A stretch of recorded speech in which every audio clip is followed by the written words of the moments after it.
جب تو مرا کو ترک کرے گا۔ اس مقام پر مرا کی کچھ وضاحت کرنا چاہتے ہیں، کیونکہ مرا یعنی جھگڑا دنیا اور آخرت کی بد نصیبی کا سبب ہے، اور اس کے ترک کرنے میں دنیا اور آخرت کی سعادت مضمر ہے۔ مرا کیا ہے؟ مرا سے مراد یہ ہے کہ دوسرے کی بات پر اعتراض کرنا اور اس اعتراض میں دوسرے کو ذلیل و خوار کرنے کی نیت مضمر ہو، اور اس سے اپنی دانشوری اور دانائی کا اظہار مقصود ہو، اور اس ذریعے سے اپنی برتری اور دوسرے کی حقارت مطلوب ہو۔ اس عادت کو اردو زبان میں کج بحثی اور کٹ حجتی سے تعبیر کیا جاتا ہے۔ کج بحثی میں مبتلا شخص ہر قیمت پر اپنی ہی بات منوانے کا خواہش مند ہوتا ہے۔ کج بحثی خواہ دینی مسئلے میں ہو یا دنیاوی مسئلے میں بہر صورت لائق مذمت ہے۔ اس کی مثال یوں سمجھیں کہ ایک شخص کہتا ہے شیراز اور اصفہان کا فاصلہ 240 میل ہے، اور دوسرا شخص اپنی معلومات کا رعب جھاڑنے اور پہلے کو ذلیل کرنے کے لیے کہے کہ نہیں، آپ کو تو کچھ معلوم ہی نہیں ہے، شیراز اور اصفہان کا فاصلہ 270 میل ہے۔ اسی طرح سے ایک شخص کسی محفل میں کہتا ہے کہ فلاں شہر کی آبادی 40,000 نفوس پر مشتمل ہے۔ یہ سن کر دوسرا کہتا ہے آپ کو تو شہریت اور جغرافیے کا خاک بھی پتہ نہیں، اس شہر کی آبادی 50,000 نفوس پر مشتمل ہے، آپ تو بس بدھو ہیں، لیکن میں تاریخ اور جغرافیہ اور شہروں کی آبادی کو بہتر جانتا ہوں، وغیرہ وغیرہ۔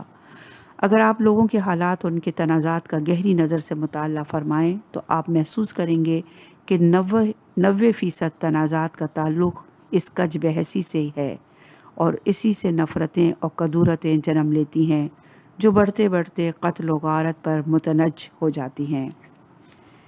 ایک لطیفہ بیان کیا جا رہا ہے یہاں پہ صفحہ نمبر 142۔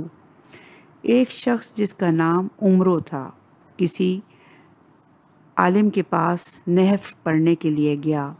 استاد نے فاعل و مفعول کی بحث کرتے ہوئے مثال دی، زید نے عمر کو مارا۔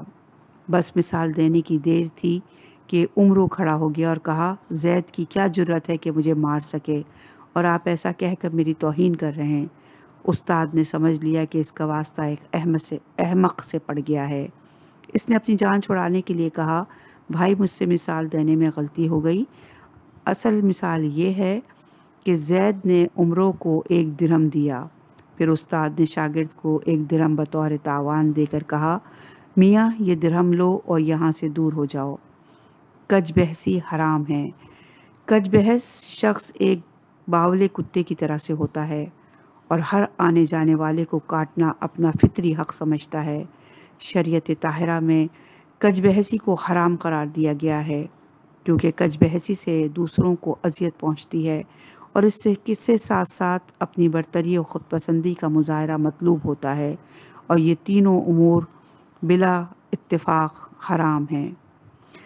ہماری ان معذورات سے یہ بات روز روشن کی طرح واضح ہو جاتی ہے کہ کج بحثی حرام ہے، اگرچہ کج بحثی کرنے والا سچ بھی کیوں نہ ہو، اور کج بحثی کرنے والا غلطی پر ہو تو اس کی حرمت میں مزید شدت پیدا ہو جاتی ہے، کیونکہ کج بحثی کرنے والے کا اول و آخر مدعا دوسرے کی دل آزاری اور اہانت ہی ہوتا ہے۔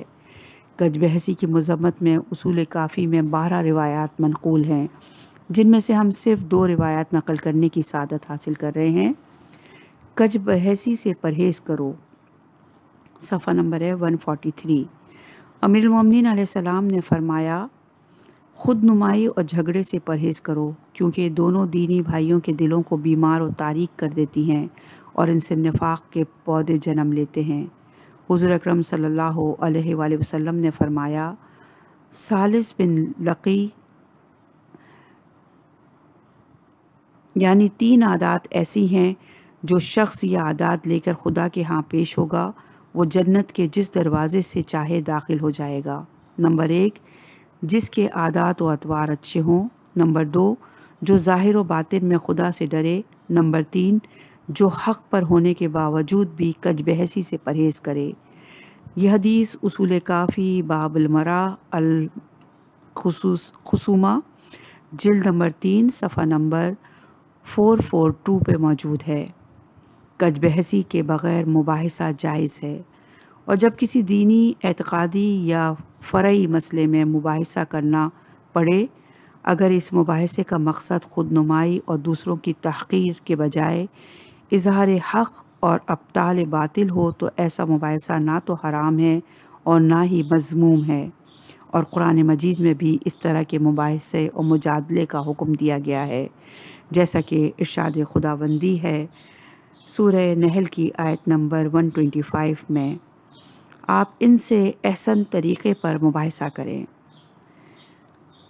طلب حق کے لیے مجادلہ اور محاکمہ، اثبات حق کے لیے مجادلہ جائز ہے، مگر اس کی 5 شرائط ہیں۔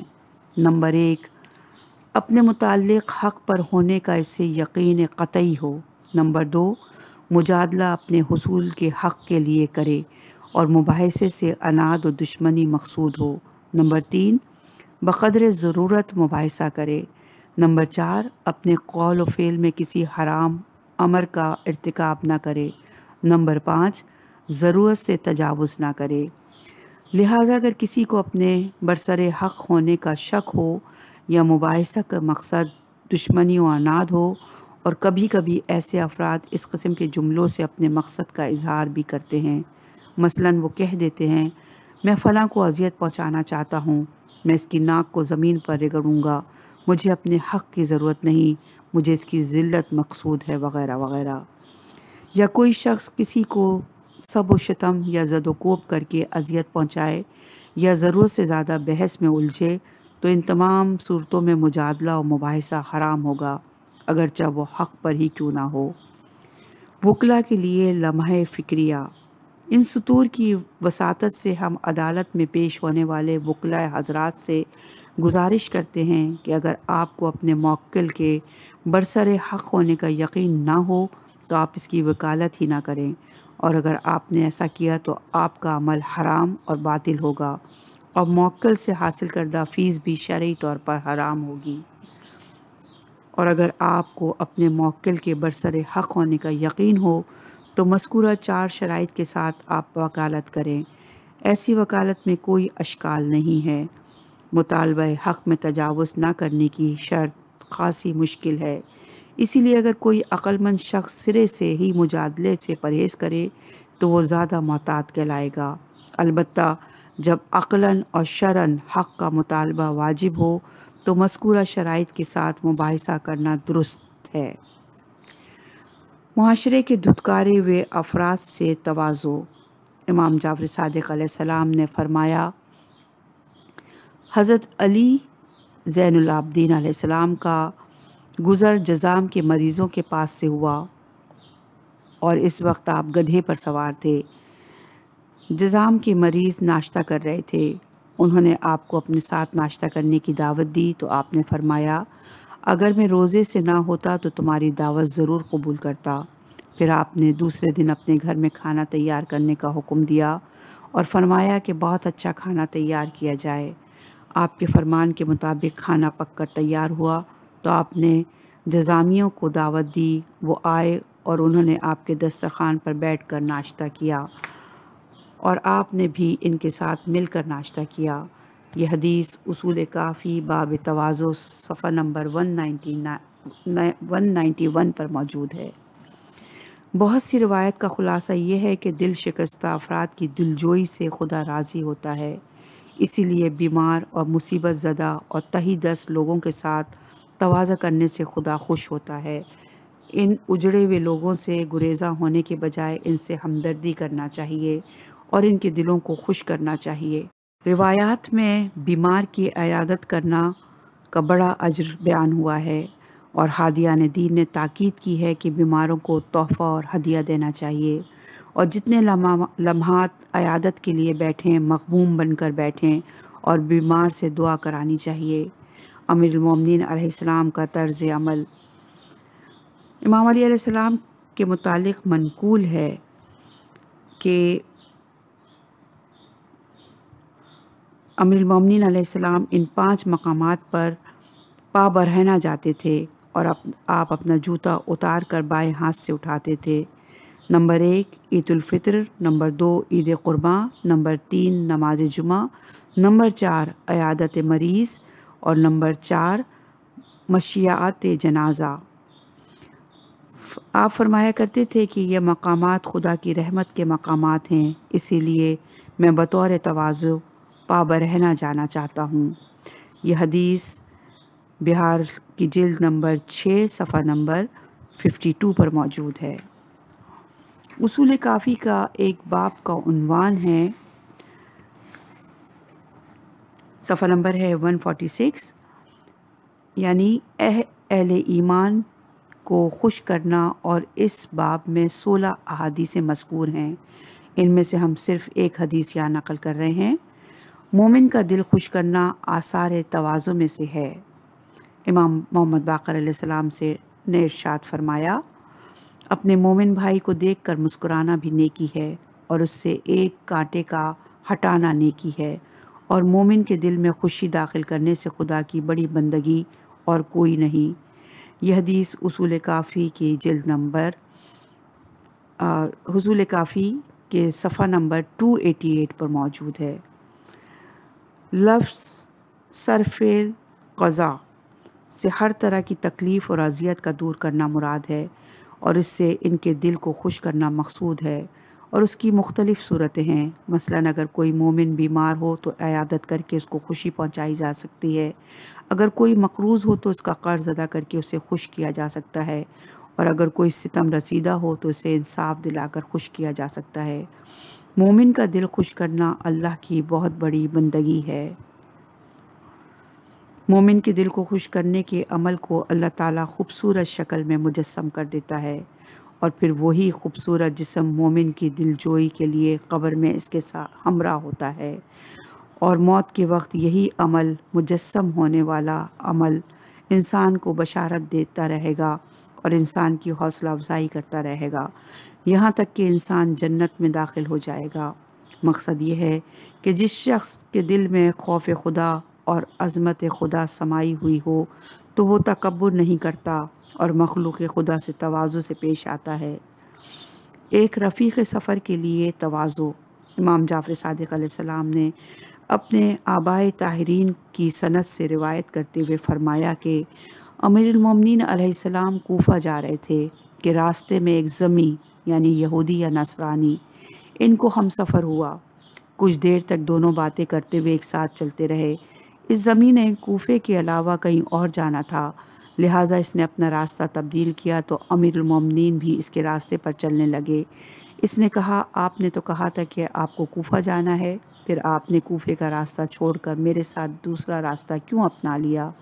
آپ نے فرمایا، میں نے جان بوجھ کر ایسا کیا ہے کیونکہ تو میرا رفیق سفر تھا، اور رفیق سفر کے بھی کچھ حقوق ہوتے ہیں، اور ہمارے پیغمبر اکرم صلی اللہ علیہ وآلہ وسلم نے ہمیں تعلیم دی ہے کہ جب تمہارا رفیق سفر تم سے جدا ہو تو اس کے ساتھ چند قدم چل کر اسے الوداع کہو۔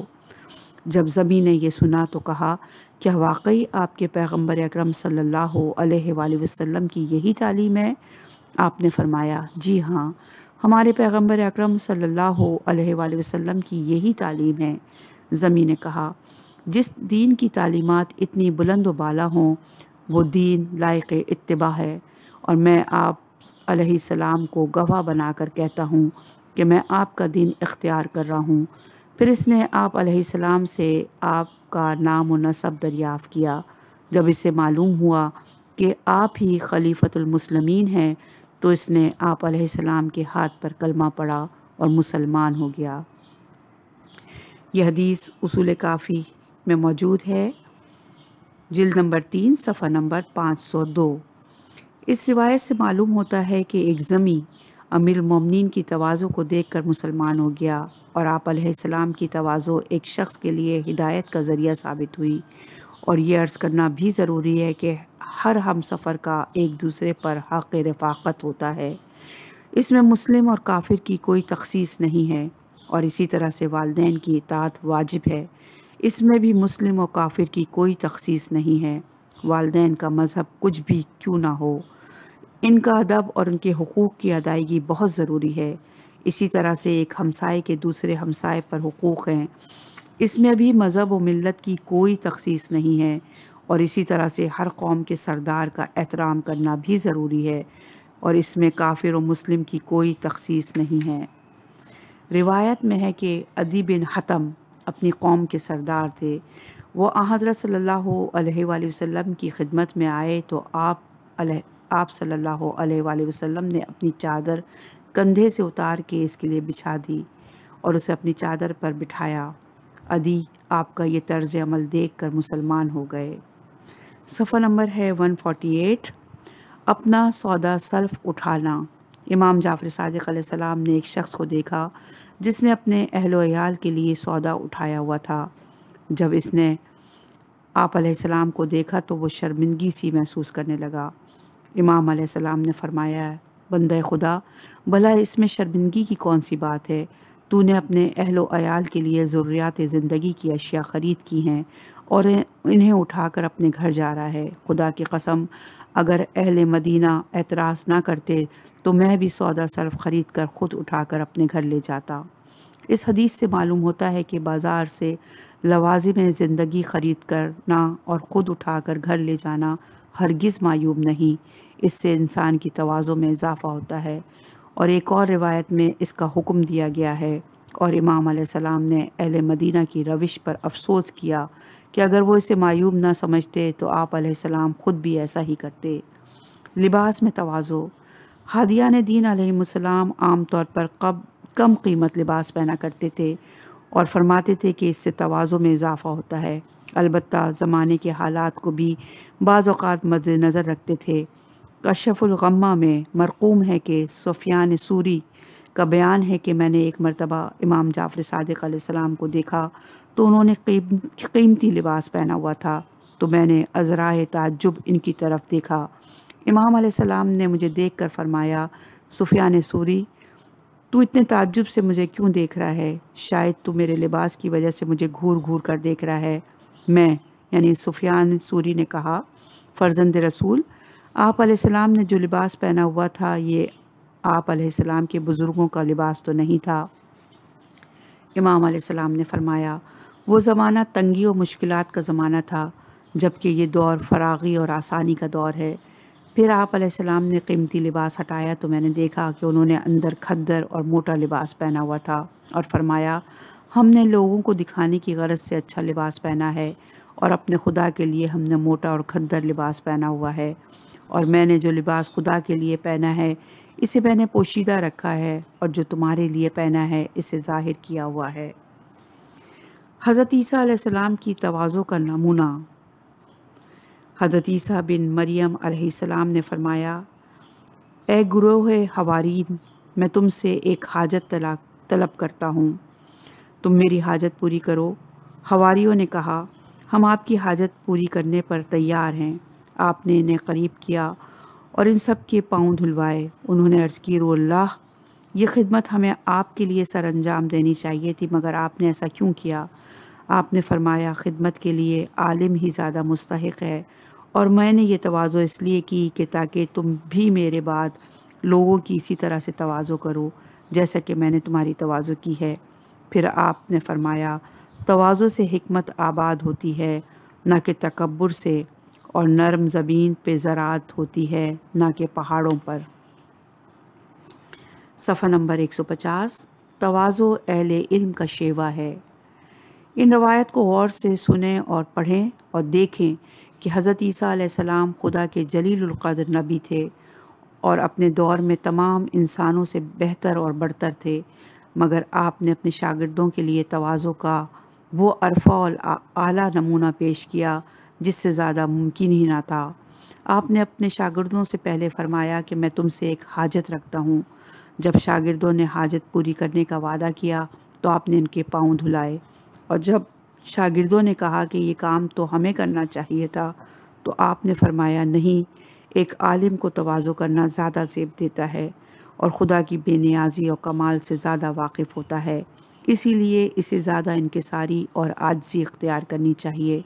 چنانچہ یہی وجہ ہے کہ صفات امام میں سے ایک صفت یہ بھی ہے کہ وہ ساری مخلوق خدا سے زیادہ انکساری کرنے والا ہوتا ہے، اور اسی لیے ہم امام علیہ السلام کی ایک دعا میں یہ الفاظ دیکھتے ہیں کہ وہ بارگاہ اہدیت میں مناجات کرتے ہوئے عرض کرتے ہیں، میں تمام کمتروں سے زیادہ کمتر اور میں ایک ذرہ بلکہ اس سے بھی کہیں کمتر ہوں۔ ایک عالم کے تواضع کا ایک سبب یہ بھی ہے کہ عالم اس حقیقت سے باخبر ہوتا ہے کہ وہ اپنے شاگردوں کی برکت کی وجہ سے بلند درجات اور ہدایت اور ارشاد کے ثواب کا مستحق قرار پاتا ہے، اسی لیے اسے اپنے شاگردوں سے انکساری رویہ رکھنی چاہیے۔ علاوہ ازیں عالم کا عمل اس کے شاگردوں کے لیے مثال کا درجہ رکھتا ہے، اسی لیے حضرت عیسیٰ علیہ السلام نے انکساری کی اعلیٰ ترین مثال قائم کر کے شاگردوں کو حکم دیا کہ تم بھی میری طرح سے تواضع اختیار کرنا۔ حضرت عیسیٰ علیہ السلام نے فرمایا، تواضع سے حکمت حاصل ہوتی ہے، تکبر سے نہیں۔ حکمت و دانش اس آئینہ دل میں سماتی ہے جو کدورت اور خود بینی اور تکبر کی تاریکی سے پاک ہو، اور اگر آئینہ دل مقدر ہوگا تو اس میں حکمت و دانش گھر نہیں کرتی۔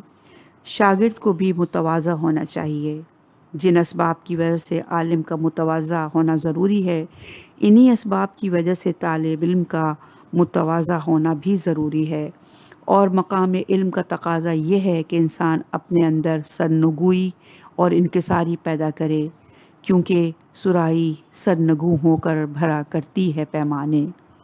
مقصد یہ ہے کہ عالم اور متعلم دونوں کو اپنی ذمہ داریوں سے آگاہ ہونا چاہیے اور اپنی اپنی ذمہ داری کا احسن طریقے سے سر انجام دینا چاہیے۔ شبئی بیان کرتے ہیں کہ زید بن ثابت نے ایک مسلمان کا جنازہ پڑھایا، اور جب وہ جنازے سے فارغ ہوئے تو ان کا گدھا ان کے سامنے لایا گیا۔ عبداللہ بن عباس نے ان کی رکاب تھامی۔ زید نے کہا، رسول خدا صلی اللہ علیہ وآلہ وسلم کے ابن آپ ایسا نہ کریں۔ ابن عباس نے کہا، ہمیں پیغمبر اکرم صلی اللہ علیہ وآلہ وسلم کی طرف سے یہی حکم ملا ہے کہ ہم اپنے بزرگوں اور علماء کا احترام کریں۔ پھر زید بن ثابت نے ابن عباس کے ہاتھ چوم کر کہا، ہمیں بھی یہی حکم ہے کہ ہم خاندان پیغمبر کا احترام کریں۔ خلاصہ یہ ہے کہ ہر صاحب علم کا فریضہ ہے کہ وہ اس حقیقت سے آگاہی حاصل کرے کہ علم و دانش خالص عطیہ خداوندی ہے جو اسے کسی استحقاق کے بغیر ملا ہے، اسی لیے وہ غیر علماء پر شفقت کرے اور پورے جذبے سے کوشش کرے کہ لوگ بھی علم سے بہرہ مند ہو سکیں، اور اس کے ساتھ ساتھ عوام کا بھی فرض ہے کہ وہ علماء کا دل و جان سے احترام کریں، اور اس کے لیے مشہور اور غیر مشہور علماء کے درمیان توافت نہ کریں۔ حسنین کی تعلیم کا انداز، صفحہ نمبر 151۔ ایک دفعہ کا ذکر ہے کہ جب کہ حسنین کریمین علیہم السلام ابھی بچے تھے، مسجد میں تشریف لائے تو ایک بوڑھے کو وضو کرتے ہوئے دیکھا جو کہ غلط طریقے سے وضو کر رہا تھا۔ دونوں شہزادوں نے آپس میں کچھ سرگوشی کی، پھر اس بوڑھے کے پاس آئے اور فرمایا، بزرگوار، ہم دو بھائی وضو کرتے ہیں، آپ ہمارا وضو دیکھ کر فیصلہ کریں کہ ہم میں سے کس بھائی کا وضو بہتر ہے۔ پھر دونوں بھائیوں نے وضو کیا، اور بوڑھا دونوں بھائیوں کے وضو کو بڑی توجہ سے دیکھتا رہا، اور جب شہزادوں نے وضو مکمل کر لیا تو بوڑھے سے فرمایا، بزرگوار، اب آپ فیصلہ کریں کہ ہم میں سے کس بھائی کا وضو بہتر ہے۔ بوڑھے نے کہا، آپ دونوں بھائیوں کا وضو بہتر ہے، میرا وضو صحیح نہیں تھا، اور آپ کی برکت سے اب میں نے وضو کا طریقہ یاد کر لیا ہے، اور اب میں ہمیشہ آپ کے بتائے ہوئے طریقے پر ہی وضو کروں گا۔ یہ حدیث بہار الانوار کی جلد نمبر 10 میں موجود ہے۔ دانا خاک میں مل کر گلے گلزار ہوتا ہے، صفحہ نمبر 152۔ امام جعفر صادق علیہ السلام نے فرمایا، اللہ تعالیٰ نے دو فرشتے پیدا کیے ہیں جنہیں بندوں پر موکل کیا ہے۔ جو شخص خدا کے لیے عاجزی اور انکساری کرتا ہے وہ اسے بلند کرتے ہیں، اور جو تکبر کرتا ہے وہ اسے پست کرتے ہیں۔ یہ حدیث اصول کافی باب تواضع میں موجود ہے۔ جی ہاں، تواضع سے کئی لوگ بلند ہوئے، اور ہم چاہتے ہیں کہ بحث کا اختتام سید الشہداء علیہ السلام کے بابرکت نام سے ہو، اسی لیے ہم کربلا کے دو شہداء کا تذکرہ کرتے ہیں، اور یہ بتانا چاہتے ہیں کہ کربلا کے وہ شہید امام مقام کے حضور کس قدر متواضع تھے۔ حضرت حر کا ادب، جب مقام ذو حسم پر حر اپنے رسالے کو لے کر امام حسین علیہ السلام کے پاس آئے تو وہ اور ان کا سارا لشکر پیاس کی وجہ سے جاں بلب تھا۔ ساقی کوثر نے ساقی کوثر کے فرزند نے حر کے پورے لشکر کو پانی پلایا اور ان کے جانوروں کو بھی پانی پلایا۔ پھر امام حسین علیہ السلام اور حر کی گفتگو ہوئی تو آپ علیہ السلام نے فرمایا میرے پاس اہل کوفہ کے خطوط ہیں اور میں ان کی دعوت پر کوفہ جاؤں گا۔ حر نے کہا یہ ناممکن ہے، میں آپ کو کوفہ نہیں جانے دوں گا۔ پھر امام علیہ السلام نے اپنے گھوڑے کو ایڑ لگائی تو حر نے آگے بڑھ کر آپ کے گھوڑے کی لگام میں ہاتھ ڈالا۔ امام علیہ السلام نے مصلحت امام کے تحت اس کے ایمان کا امتحان لینے کے لیے فرمایا اے حر تیری ماں تیرے غم میں روئے۔ سامعین کرام، حر دشمن کی فوج کا سالار تھا مگر اس کی نظر میں بنت پیغمبر کی حیا موجود تھی۔ جب حر نے امام علیہ السلام سے یہ جملہ سنا تو کہا حسین علیہ السلام خدا کی قسم اگر کوئی عرب مجھ پر یہ جملہ کہتا تو میں بھی اس کے جواب میں یہی جملہ دہراتا، لیکن میں آپ کو کچھ نہیں کہوں گا کیونکہ آپ علیہ السلام کی ماں بطول ہے اور آپ کی ماں پیغمبر اکرم صلی اللہ علیہ وآلہ وسلم کی بیٹی ہے۔ پھر جب نماز ظہر کا وقت آیا تو امام علیہ السلام نے حر سے کہا میں اپنے اصحاب کو نماز پڑھاؤں گا اور تو اپنے ساتھیوں کو نماز پڑھا۔ اس وقت حر نے کہا کیا آپ کی موجودگی میں علیحدہ نماز پڑھ سکتا ہوں؟ میں آپ کی ہی اقتداء میں نماز پڑھوں گا۔ اور اسی ادب کا ثمر حر کو یہ نصیب ہوا کہ وہ ابدی ہلاکت کے گرداب سے بچ گیا اور اسے توبہ کی توفیق نصیب ہوئی اور اس کا شمار راہ حق کے شہداء میں ہوا۔ جیسے ہی صبح عاشور ہوئی اور حر کو یقین ہو گیا کہ صلح کے امکانات ختم ہو چکے ہیں اور جنگ ناگزیر ہو چکی ہے تو وہ سخت شرمندہ ہوا اور لرزتا ہوا بدن لے کر امام عالی مقام کی خدمت میں حاضر ہوا اور اس نے اپنا سر امام کے قدموں میں ڈال کر کہا اے فرزند رسول کیا میرے لیے بھی توبہ کی گنجائش ہے؟ امام علیہ السلام نے فرمایا سر اٹھا اور بتا تو کون ہے؟ رو کر کہا مولا کیسے سر اٹھاؤں، یہ سر شرمندگی کی وجہ سے بلند ہونے کے قابل ہی نہیں رہا۔ میں آپ کا وہی مجرم ہوں جو آپ کو محصور کر کے کربلا لایا۔ مولا مجھے معلوم نہ تھا کہ حالت یہ رخ اختیار کر لیں گے، تو کیا مجھ جیسے مجرم کی توبہ قبول ہو سکتی ہے؟ جب امام علی مقام نے حر کی تواضع اور ادب کو دیکھا تو فرمایا اے قوم کے سردار اپنا سر بلند کر تیری توبہ قبول ہے۔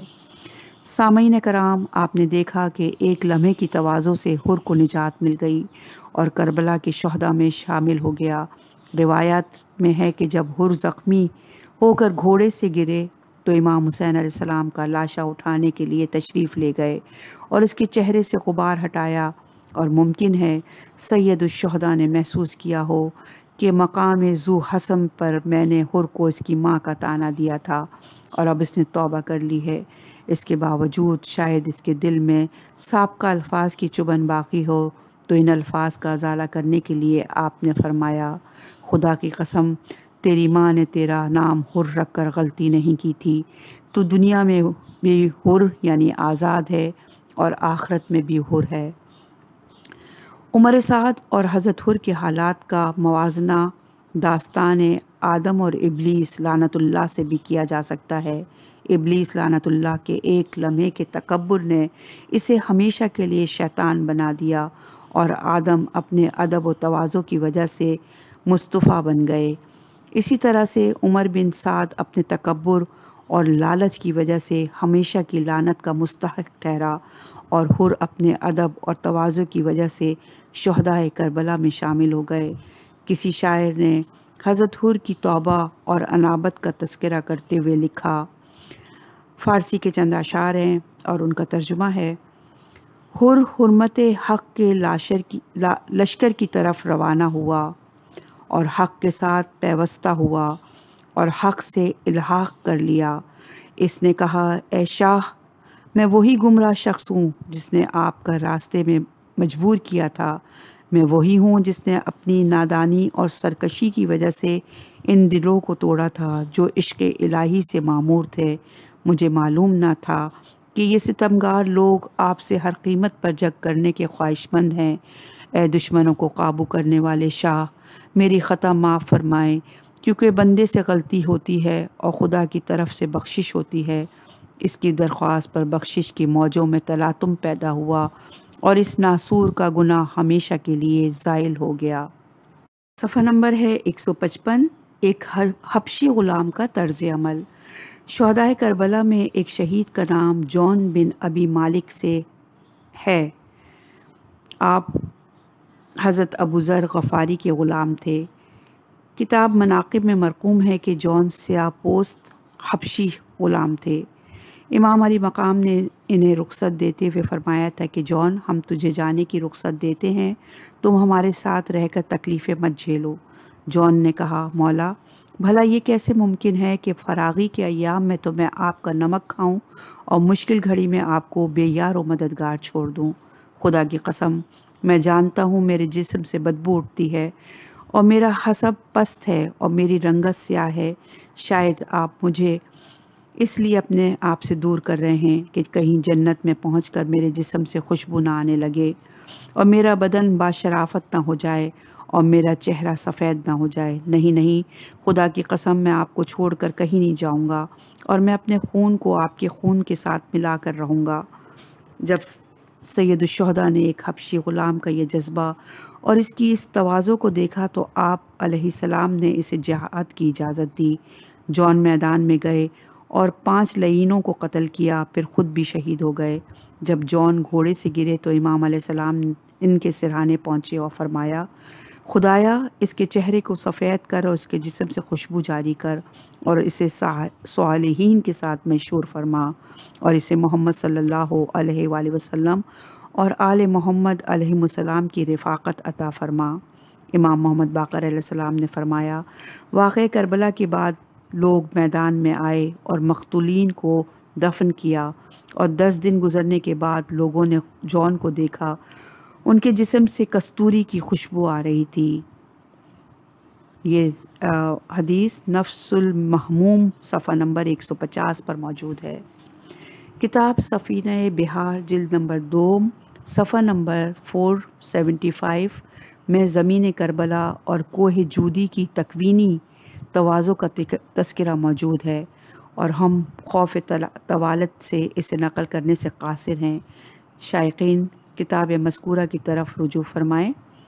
ایک فارسی شاعر نے حضرت جون کے متعلق لکھا، ترجمہ ہے اشعار کا۔